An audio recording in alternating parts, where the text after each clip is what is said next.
नमस्कार मित्रों। हम लोग घटना चक्र द्वारा प्रकाशित TGT PGT LT grade GDC GIC EMRS net JRF assistant professor ये सब जो प्रश्न हैं जागरफी के आए हुए हैं उनका अध्ययन कर रहे थे। तो इसमें एक वीडियो हो गया था। आज का टॉपिक है हमारा है भारत का भौतिक स्वरूप और ये जो चट्टानें हैं और चोटियां हैं ये सब हैं।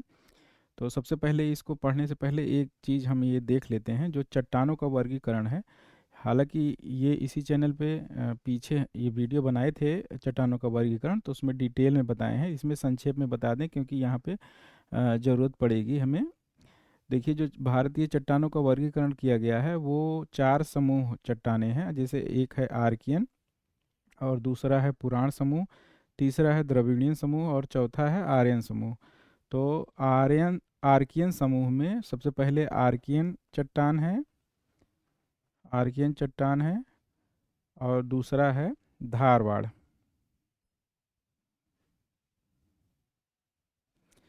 और जो पुराण समूह की चट्टानें हैं उसमें है कुडप्पा और विंध्यन। तो इनका क्रम भी यही है, आर्कियन सबसे पहले है, फिर आर्कियन से धारवाड़ बनी, धारवाड़ से कुडप्पा, कुडप्पा से विंध्यन। ये क्रम भी याद रखिए। और द्रविड़ियन समूह में जो चट्टानें हैं उसका एक फार्मूला है कॉस डीसीपी। कॉस में सी हो गया कार्बोनिफेरस, ऑर्डोविशियन, सिल्यूरियन, डेवोनियन, और ये जो है ये कैम्ब्रियन है, कार्बोनिफेरस नहीं, Cambrian, Ordovician, Silurian, Devonian, Carboniferous और पर्मियन। ये हो गया द्रविड़ीय समूह का। तो ये इम्पोर्टेंट है। और सबसे ज़्यादा जो इम्पोर्टेंट है आर्यन समूह में गोंडवाना लैंड, जो जिसमें कोयला पाया जाता है। फिर उसके बाद आया दक्कन का, जो दक्कन प्लेट बनी थी, दक्कन चट्टानें। और उसके बाद तृतीयक चट्टानें जो हैं जिसमें हिमालय ये सब निर्माण हुआ। फिर जो चतुर्थक चट्टानें हैं या क्वाटनरी जो चट्टानें हैं, मतलब जो बृहद मैदान है गंगा का, ये सब निर्माण हुआ। तो ये क्रम आप लोग याद रखिए क्योंकि ये क्वेश्चन आता भी है और हम क्वेश्चन पढ़ते हैं तो मैं सोचता हूँ थोड़ा जो है आपको कॉन्सेप्ट भी बताते चलें। अब देखिए, सामान्यतः भारत को कितने बृहद प्रदेशों में बांटा गया है, ये पहला क्वेश्चन है।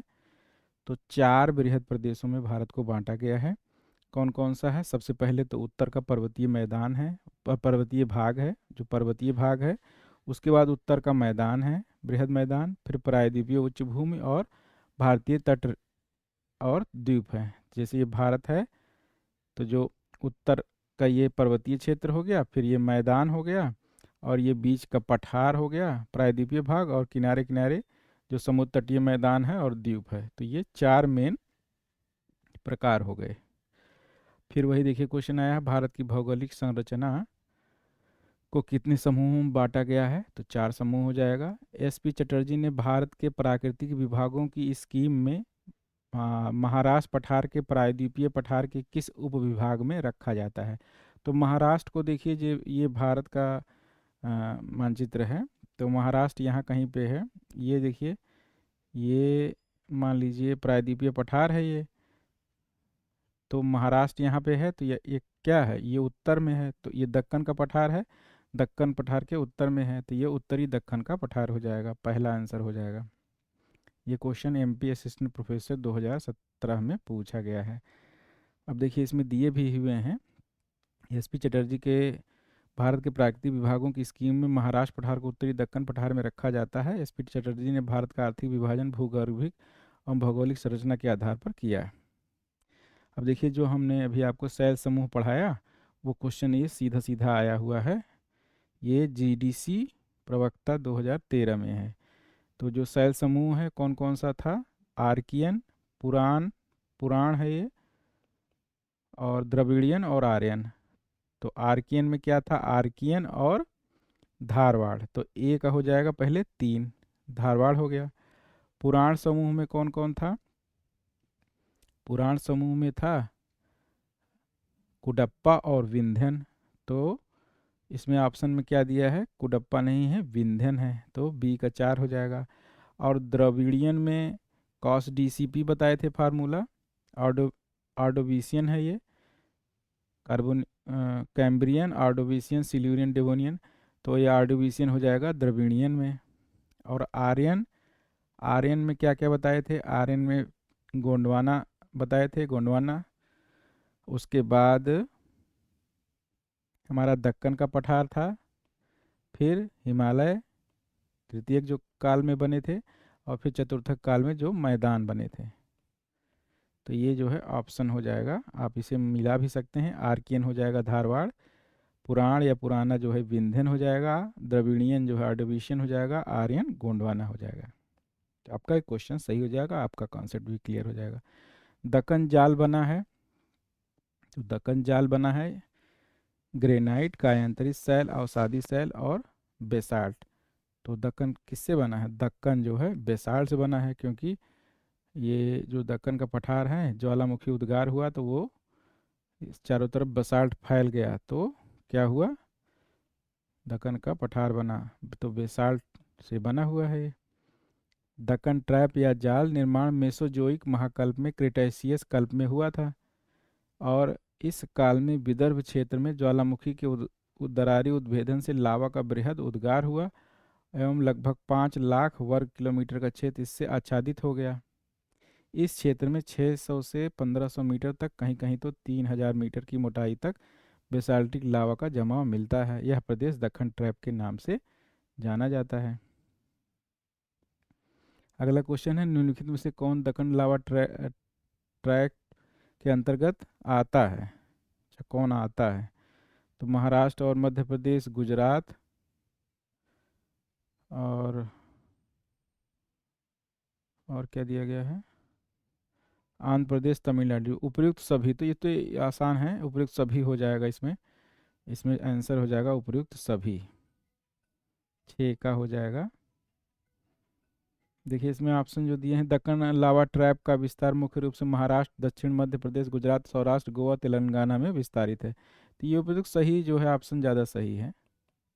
दक्कन ट्रैप क्षेत्र किसके कारण बना था, तो दरारी उद्भेदन के कारण ज्वालामुखी के, तो ये सही हो जाएगा। भारतीय प्रायद्वीप को केंद्रीय उच्च भूमि बनी हुई है, भारतीय प्रायद्वीप की केंद्रीय उच्च भूमि बनी हुई है, किससे बना है, तो जो दरारी उद्भेदन हुआ था बेसाल्ट इनसे सब हुआ था, तो ये कौन सी चट्टानें हैं, ये आग्नेय चट्टानें हैं। तो इसमें इसका आंसर हो जाएगा, देखिए अवसादी का अंतरित हो जाएगा, आग्नेय तो होगा ही, तो आग्नेय और कायांतरित ये ज़्यादा सटीक है। आग्नेय से आग्नेय से आग्नेय से जो कायांतरित चट्टानें बनी हैं उसमें बहुत सारी, तो वो भी इसमें आ जाएंगी, तो इसका आंसर हो जाएगा आग्नेय और कायांतरित चट्टानें। हालांकि इसमें अवसादी भी होता तो वो भी सही होता, तीनों है इसमें। देखिए इसमें क्या दिए हैं, भारत भौगोलिक रूप से भारतीय उप प्रायद्वीप पठार पृथ्वी की सतह पर प्राचीन भूखंड है, इसके अपेक्षाकृत अधिक अ, भूमि क्षेत्र वाला माना जाता है। प्रायद्वीपीय भारत के केंद्रीय उच्च भूमि का निर्माण आग्नेय शैल और कायांतरित चट्टाने से हुआ है। भारत का कितना प्रतिशत क्षेत्रफल पठार से आच्छादित है, एकदम फैक्चुअल क्वेश्चन है, 27%। पठारों का लगभग जो है, देखिए भारत के भौगोलिक जो इकाइयां हैं, पर्वतों का जो है 10.6% है, और पहाड़ियों का 18.5% है, और पठारों का लगभग 27.7% है, और मैदानों का 43 या 44, याद रखिए 44 हो गया मैदान, और 27 के लगभग 30 याद रखिए ऑप्शन में। अ, तो ये हो गया 27.7%, ये हो गया पठार, हमारा आंसर हो जाएगा 27। कौन एक सुमेलित नहीं है, ट्रैप मेघालय, करेवा, कश्मीर घाटी, पाट भूमि रांची का पठार, उत्खाद भूमि या बैडलैंड जो टोपोग्राफी है, ये चंबल घाटी है, तो सही है, ये भी सही, ये भी सही है। ट्रैप ये जो है मेघालय, ये सही नहीं है, तो कौन सा सुमेलित नहीं होगा, ए। ट्रैप शब्द चट्टान संरचनाओं के लिए 1785 ईस्वी में भूविज्ञान प्रयोग के लिए किया गया था। स्वीडिश शब्द ट्रैप से लिया गया है, जिसका प्रयोग सीढ़ियों के लिए होता है। दक्कन ट्रैप का निर्माण क्रिटेशियस कल्प में लंबे समय तक धीरे धीरे होता रहा, जिससे इस पर सीढ़ीनुमा आकृति का निर्माण हो गया। इस प्रकार ट्रैप दक्कन ट्रैप से संबंधित है, ना कि मेघालय से। गोंडवाना शैल तंत्र मुख्यतः किस नदी घाटी में पाए जाते हैं? तो गोंडवाना जो जिसमें कोयला पाया जाता है, तो इसमें कौन कौन सा? रामगंगा, दामोदर, ब्रह्मपुत्र, घाघरा, झेलम। तो इसमें जो है देखिए मेन हो जाएगा दामोदर घाटी, महानदी घाटी।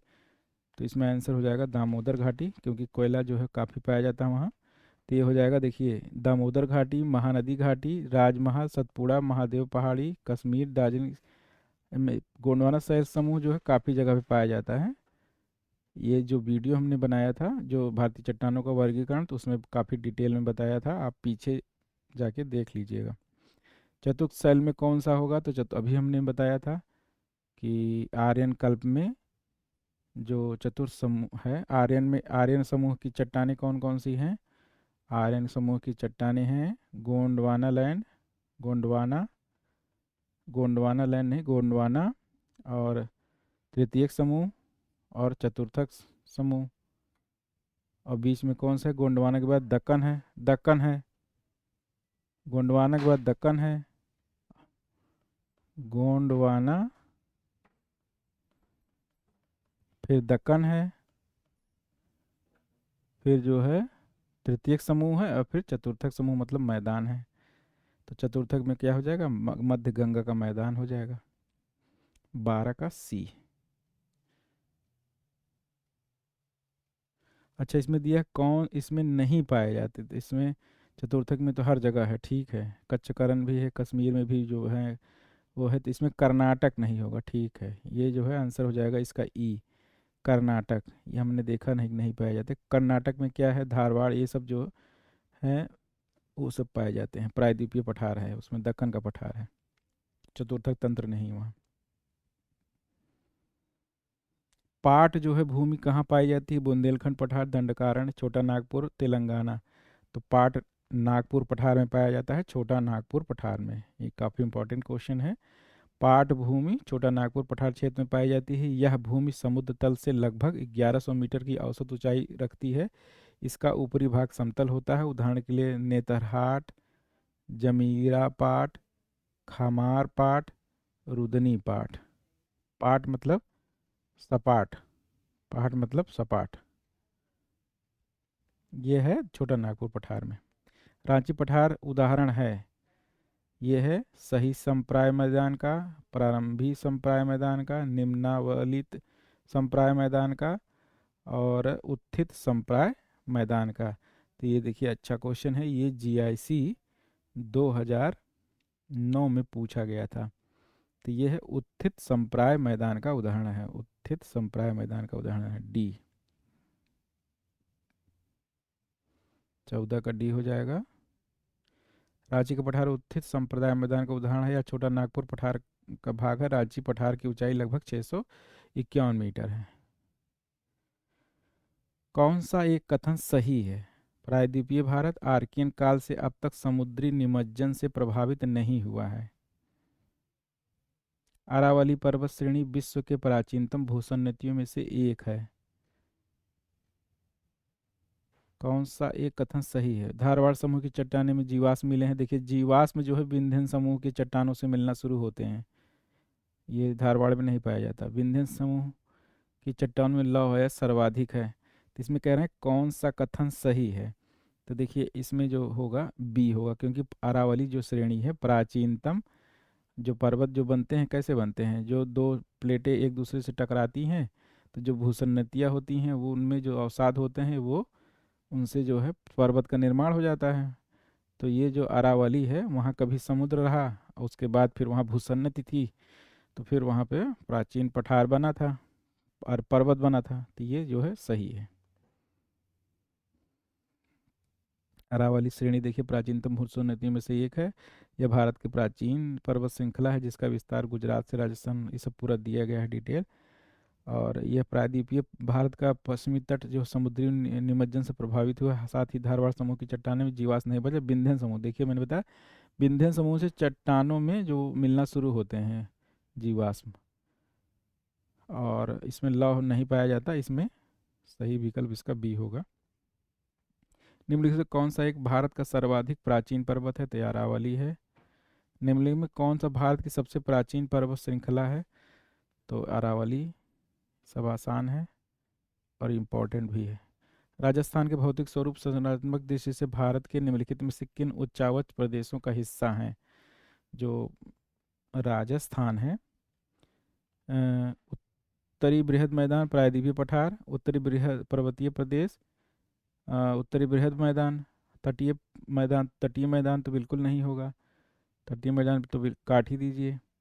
और इसमें उत्तरी बृहद मैदान और प्रायद्वीपीय पठार, ये जो है सबसे सटीक होगा, क्योंकि देखिए राजस्थान के ये है, ये यहाँ पे है,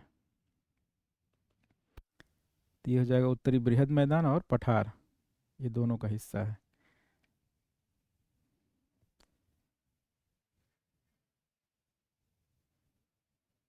ये देखिए पूरा डिटेल, उत्तरी बृहद मैदान राजस्थान का मैदान भी शामिल है इसमें। राजस्थान मैदान में अरावली पर्वत के पश्चिम में स्थित मरुस्थलीय तथा बांगड़ क्षेत्रों को सम्मिलित करते हुए लगभग 1,75,000 वर्ग किलोमीटर क्षेत्रफल फैले और औसतन 300 किलोमीटर की चौड़ाई वाली इस क्षेत्र का विस्तार लगभग 640 किलोमीटर तक फैला हुआ है। पूर्वी राजस्थान उच्च भूमि प्रायद्वीपीय पठार के अंतर्गत उत्तरी केंद्रीय उच्च भूमि का भाग है। अरावली की मुख्य पहाड़ियाँ राजस्थान में स्थित हैं। जयपुर भारत के किस स्थलाकृत प्रदेश में स्थित है? तो इसमें देखिए हिमालय में प्रायद्वीपीय पठार, उत्तरी मैदान, उपयुक्त में से एक से अधिक, उपयुक्त में से कोई नहीं।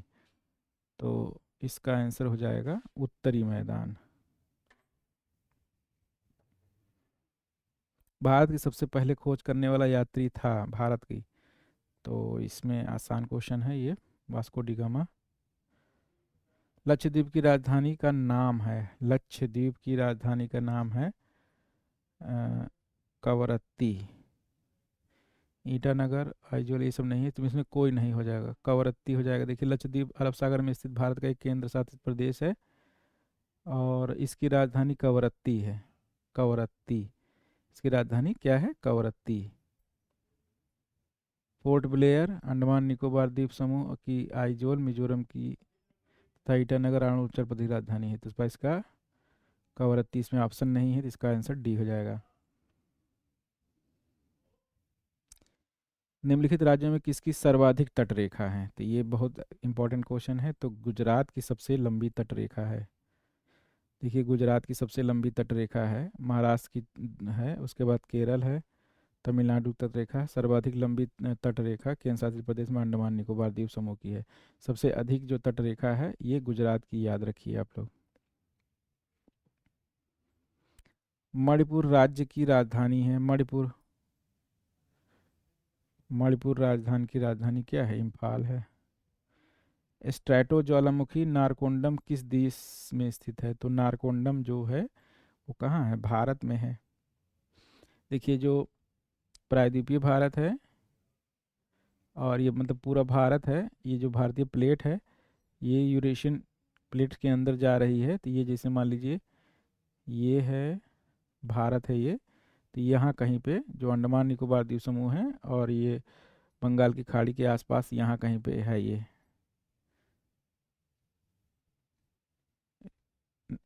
नारकोंडम। क्या हुआ है कि जैसे ये प्लेट जो है यूरेशियन प्लेट के अंदर जा रही है, तो बीच में यहाँ पे क्रैक आ रहा है, तो उससे जो है ये ज्वालामुखी निकल रही है। बैरन द्वीप, नारकोंडम, ये सब वहीं पे स्थित है। शिलांग का पठार मेघालय के नाम से जाना जाता है जिसका अर्थ है बादलों का घर। यह नाम निम्नलिखित में से किसने दिया? तो ये जो है एसपी चटर्जी जो है, यहाँ काफ़ी काम किए हैं इस क्षेत्र में। एसपी चटर्जी का भी नाम भी आ चुका था, तो एसपी चटर्जी नाम याद रख लीजिए, और ये फैक्चुअल क्वेश्चन है। एसपी चटर्जी या शिवा प्रसाद चटर्जी ने मेघालय के पठार गारो खासी जयंतिया को मेघालय नाम दिया था। बाद में असम से इस पठारी क्षेत्र को अलग कर एक नए पूर्वी राज्य का निर्माण हुआ तब से भारत सरकार ने यह नाम अपना लिया। SP चटर्जी राष्ट्रीय एटलस और थीमेटिक मानचित्र संगठन के संस्थापक निदेशक थे।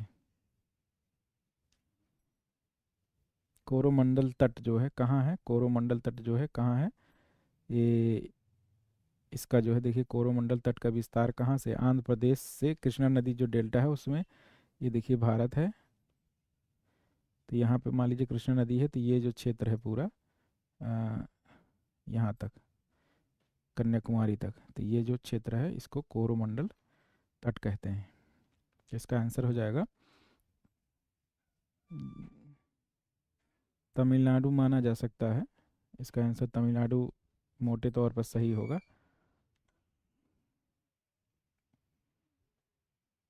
राजमहल बिदर का निर्माण हुआ था। गारो राजमहल का निर्माण जो है कैसे हुआ था, संवलन, संधि, अधिक्षिप्त अधिक्षिप्त बलन और अधाभ्रंश जो है। तो गारो खांसी का निर्माण जो हुआ था वो हुआ था अधाभ्रंश में। ये देखिए गारो खांसी का जो निर्माण हुआ था डाउन फाल्टिंग द्वारा हुआ था। इसे मालदा बिदर गैप के नाम से जाना जाता है। ये गैप का अधिकांश भाग बांग्लादेश में तथा कुछ भारत में विस्तृत है। देखिए जो ये भारत प्रायद्वीपीय है और ये पूर्वोत्तर वाला क्षेत्र है, और यहाँ पे जो गैप है ये यहाँ, ये फिर से बनाते हैं इसको।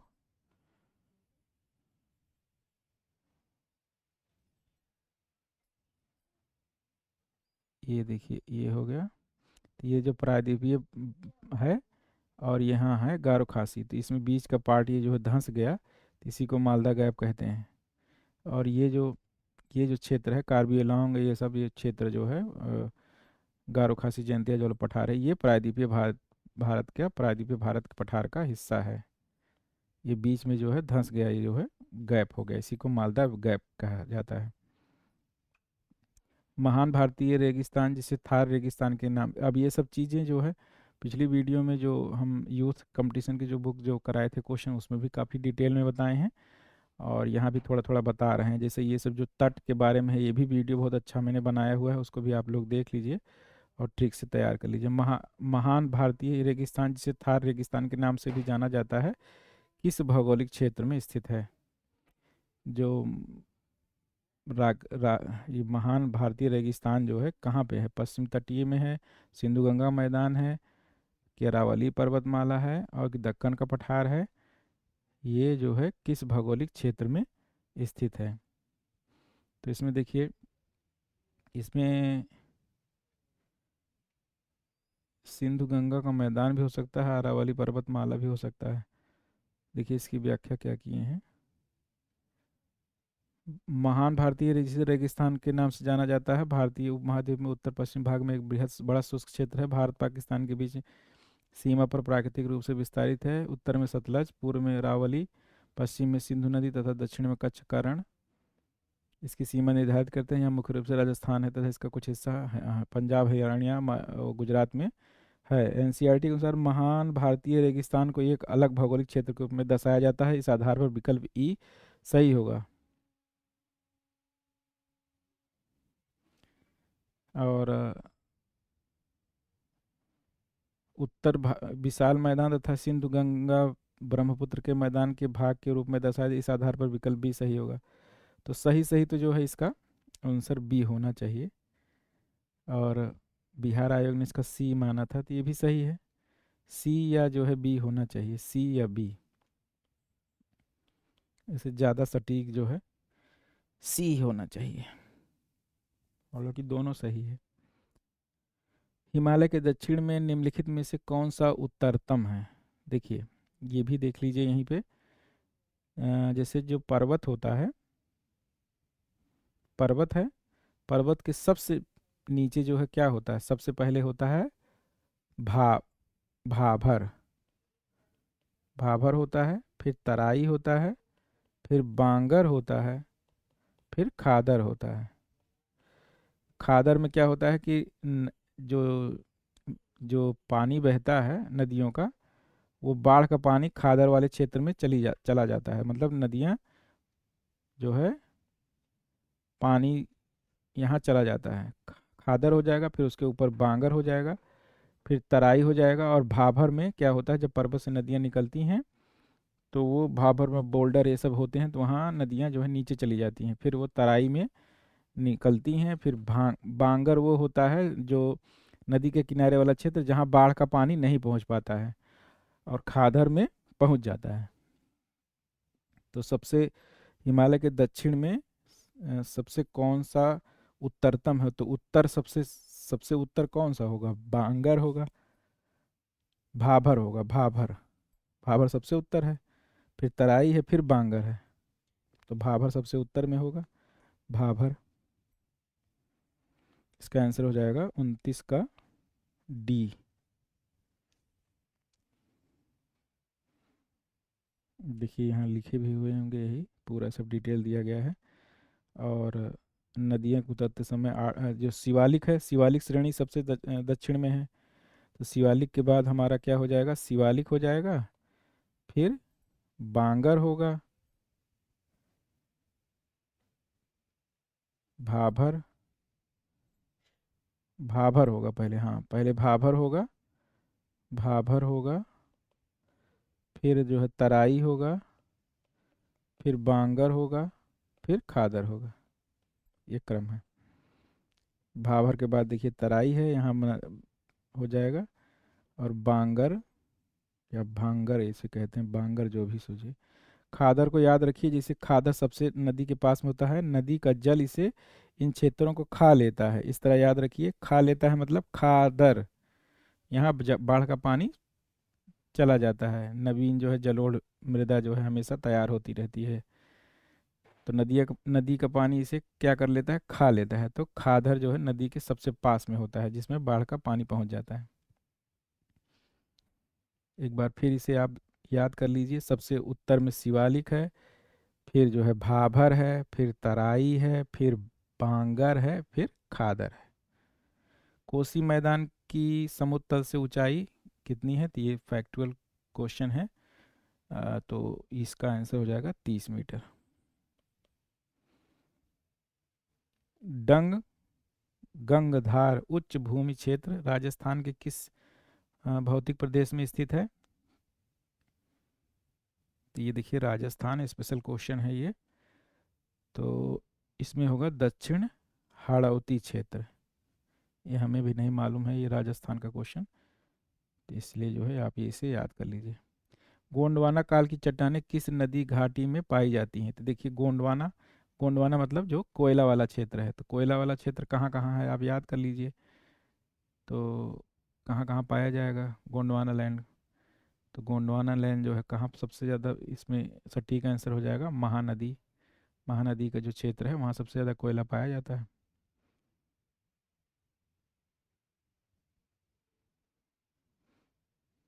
32 का हो जाएगा सी।